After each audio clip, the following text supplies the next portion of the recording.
G'day, welcome to This is Riffin. Today we're going to look at Catamaran by Kyuss.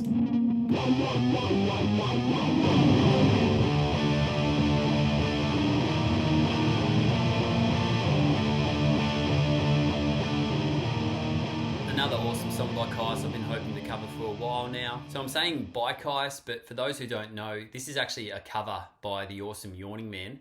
So definitely worth checking that one out. It's a bit of a delicate one to play, so as always, I'm just going to give you a few options and ideas just to help you jam along with the track. So please note, this is not 100% correct, it's just a guide for you. And please, as always, excuse the poor sound quality, video quality, tab quality, and all that jazz.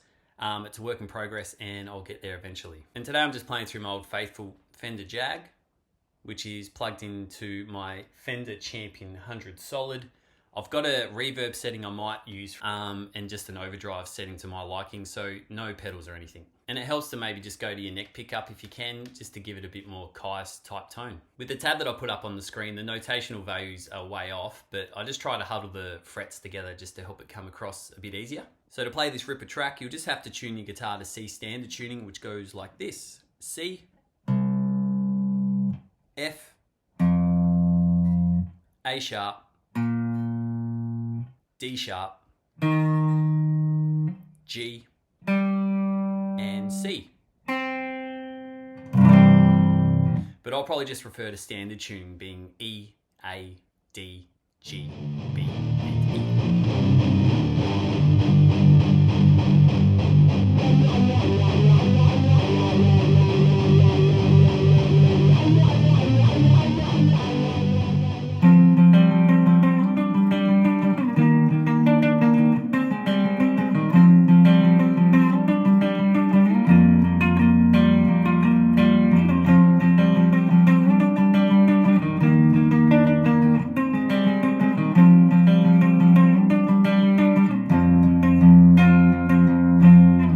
Something like that. I had my own little twist on it then. I mentioned earlier how this is a bit of a delicate one to play. So in my example then, I sort of had my own spin on it. It's never going to be 100% to what Josh does, obviously, but that was pretty much the general idea of it. So I'll chuck the tab up on the screen for you. That's pretty close to the album version there. Josh live, as always, changes things. He'll chuck in extra notes here and there, and that's exactly what I did with my little example as well. Just play how it feels right to you. But if you follow that along, it's pretty sweet. And then as always, I'm going to give you some other ideas which he potentially could do.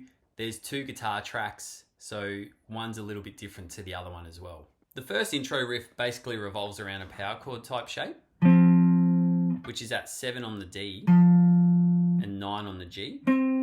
So it helps with this to use your first finger and third finger particularly, just because of a move we're going to do coming up. And so you strum that a couple of times,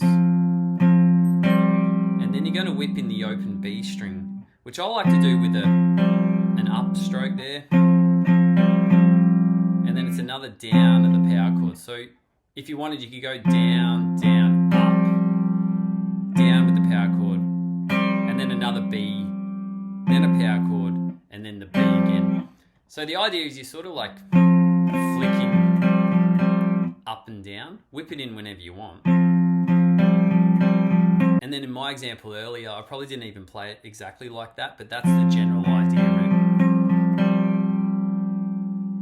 And then you'll slide to fret 9 as a power chord, so 9 on the D, 11 on the G. And that's a similar thing where you do the open B as well.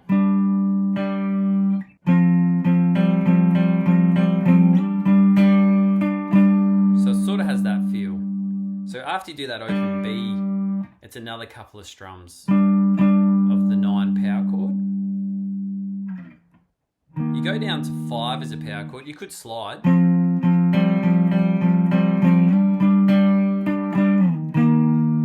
Or just drop onto the 5. And so that's 5 on the D, 7 on the G.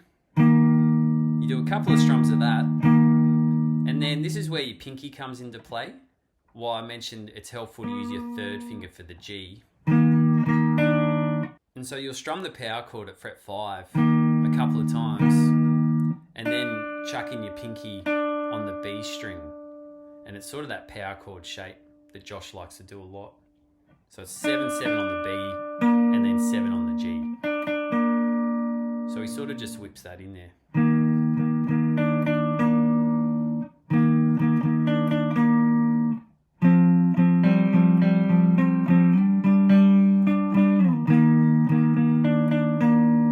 I think I'm doing upstrokes there for the B string, but yeah, I might have done it differently in my example. Then from there, you're getting to this shape, which is fret 10 on the D and then a 9 on the G. And I think I was using my third finger for the 10, second finger for the 9. So it's a bit of a quick move there. And when you get to there, it's just a couple of strums. And then there's that open B as well. And then a few more strums of it. So I'll go from the start again.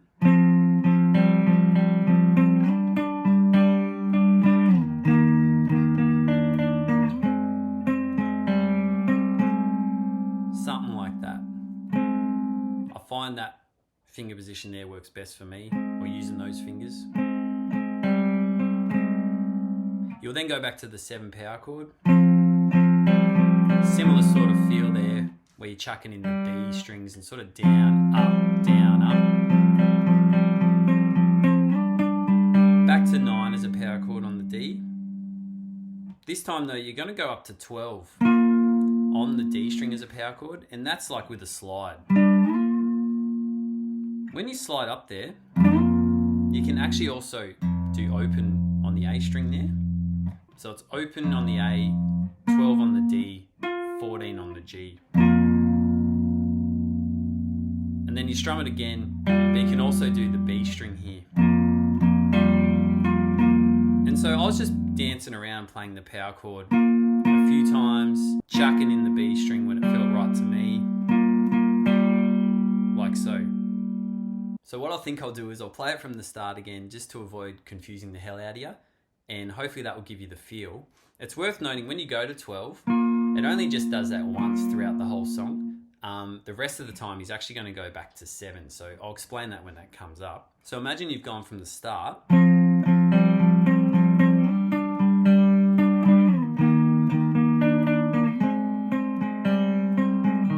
7, 9, up to 12 with the open A and the B if you want. Starts again. 9, 5, the 10 and 9, 7, 9, and here, instead of going to the 12, he actually goes to 7 as a power chord on the D. So it's 7 on D, 9 on G. One of the tracks I think actually plays fret 10 on the B as well, which you can do with your pinky. Josh potentially could also be doing this chord, which also could be shaped like this. So one guitar could be doing that, and the other one could be doing that. You can sort of just hear this high 7 there. Definitely can hear the 10, and he does that live as well. So yeah, this crazy shape here is 7 on the D, 9 on the G, and then a 7 on the high E. So yeah, you could be doing that. There's also like another version or shape you could do with the big stretch with your pinky. So you're playing fret 12 on the B, 7, 9, and then 12, which sounds quite nice. So yeah, one way might work easier, but definitely this one is a nice shape to finish on. And so earlier I mentioned how instead of going to 12, it goes to 7. So every time it's that. Hopefully that makes sense for you. There's just one more idea you could do for the intro riff, especially when it kicks in, and that hits a note that the bass definitely hits. And so it's possible Josh might whip it in there, but you don't have to do it.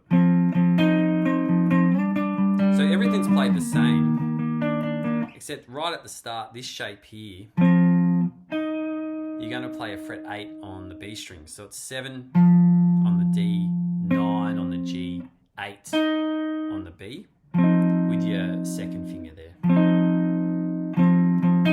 And that sort of goes in line with what Scott does on the bass. I'm not 100% sure he does that, but he definitely does it in the verse riff coming up. So yeah, worth noting that too. I'll now just play through that whole thing a bit slower for you. Again, I mentioned I'll be chucking in extra strums here and there, so it won't be exactly like the tab, but you get the idea.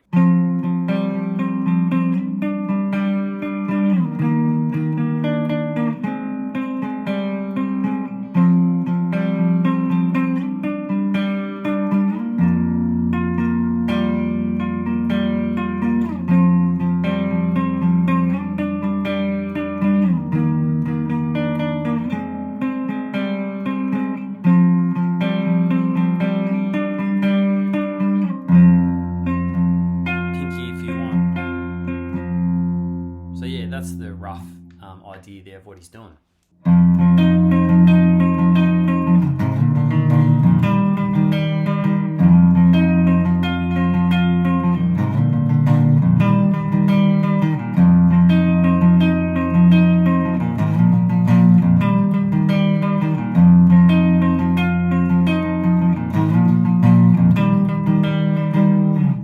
Something like that. For the verse, I'm giving a couple of options that I think work best. You might think one works or sounds better, particularly with what you think Josh is actually doing. I really like this shape that I think he does. He potentially could do a power chord as well. So either one sounds sweet. I think it's this one just because it makes more sense when it drops down to this shape, but I could be completely wrong there. So if you got any ideas, please let me know. But I think overall this works well. And so you're going to start with that shape that I talked about earlier, which is open on A, 7 on the D, 9 on the G, and then 8 on the B. So yeah, I'm using my first finger, third finger, which is just the power chord shape, and then 8 with my second finger. And so live, definitely Josh is doing this, where he sort of picks off the notes within the chord. So I'm just doing a rough sort of feel there with what he's doing. And so what I was sort of doing was this picking pattern. Sounds a bit like this. So I'm doing a strum, and then it's the G, B, G, D, and then back to B, G, D. Has a bit of feel like that.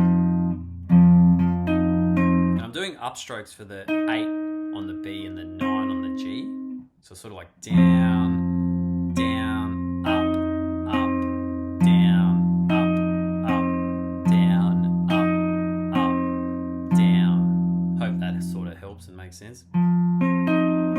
That gets that flow going a bit.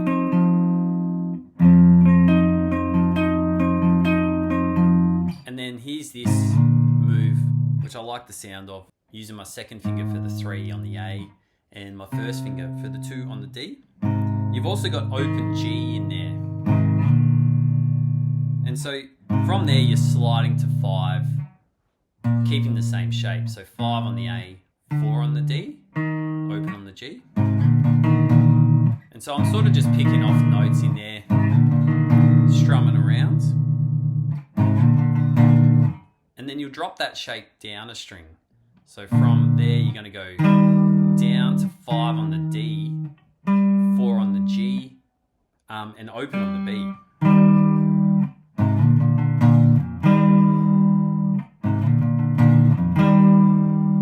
And so from there, you're picking off the chord as well.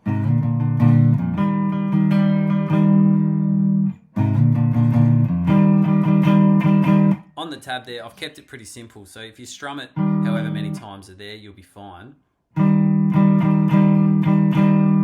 And then you're back into the shape again. What he does sometimes is he goes back to that shape we did earlier as well, where it's 0 on the A, 7 on the D, 9 on the G, and then the pinky, which is 10 on the B. And so you get this sound. instead of just being the one we did earlier. So one track is potentially doing 10 and the other one could be on E8. So yeah, either way sounds sweet. And then it's just back to that. I talked a bit about how you can do another shape, which is just a power chord. So instead of going like that, you can do a power chord, which is 3 on the A and then 5 on the D. I use my pinky for power chords mostly. And so with that move there, you're just strumming the 3 once, sliding to 5, and then strum that a few times. From there, back to that 5 on the D, 4 on the G shape. So yeah, either way, you got that or power chord. Both sound sweet.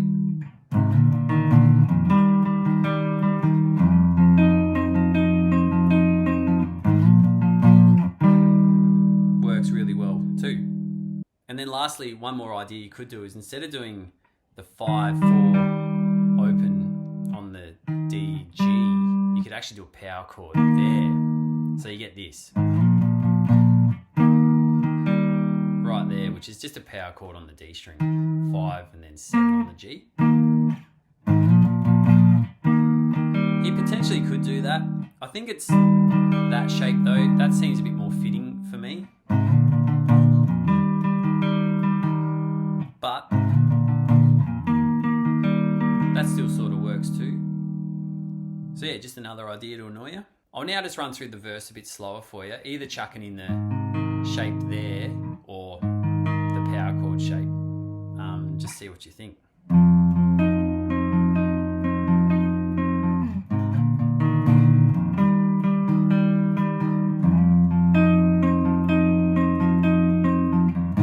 That's a power chord. Pinky if you want.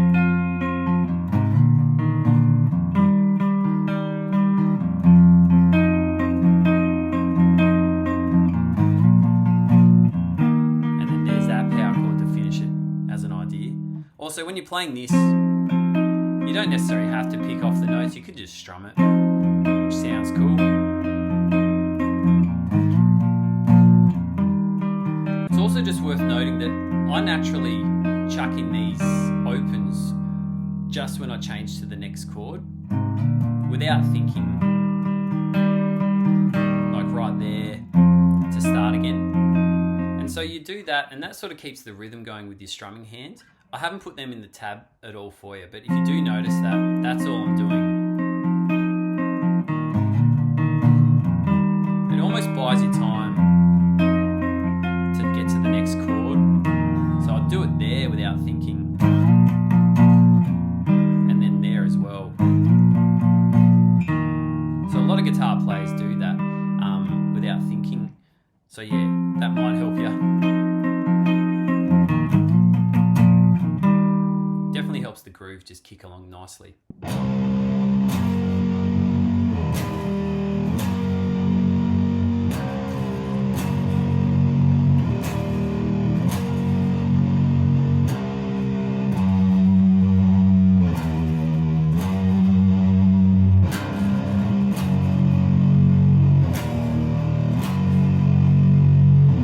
The chorus is a pretty nice, straightforward riff to play. I gave you a few options there, and I'm just throwing them your way to see whichever one you think works best or which sounds best. I reckon Josh is doing this cool shape.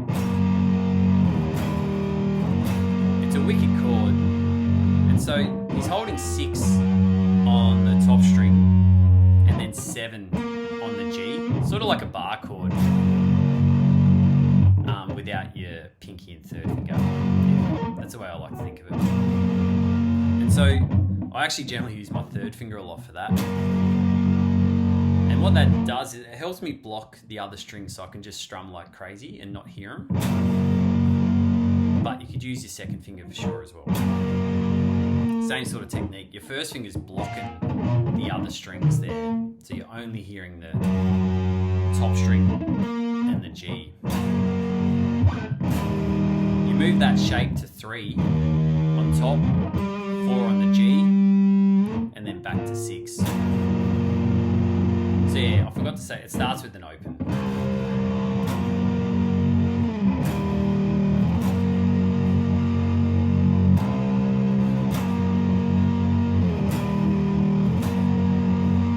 Another way I played it was actually just doing it as a power chord with that 7 still on the G, which also sounds awesome. It gives it a bit more beef.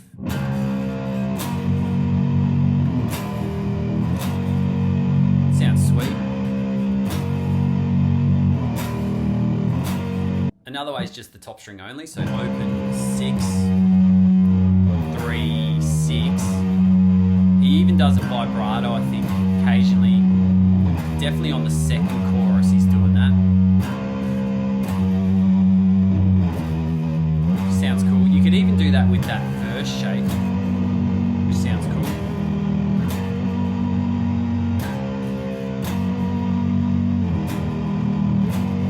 And then the last option I gave you was just straight up power chords, which sounds nice and dirty. So that's just open on top, 2 on the A string there, 6 on top, 8 on the A, 3 on top, 5 on the A, and then back to the 6 as a power chord. So that sounds awesome, obviously, as well.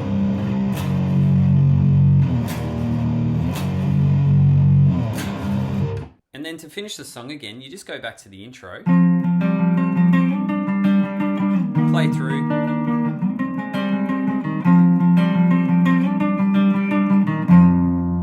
and then you finish with that last chord there and just let it ring out, which is just open on the A, 7 on the D, 9 on the G, and then you could even whip in the 10 on the B if you wanted. Sounds nice.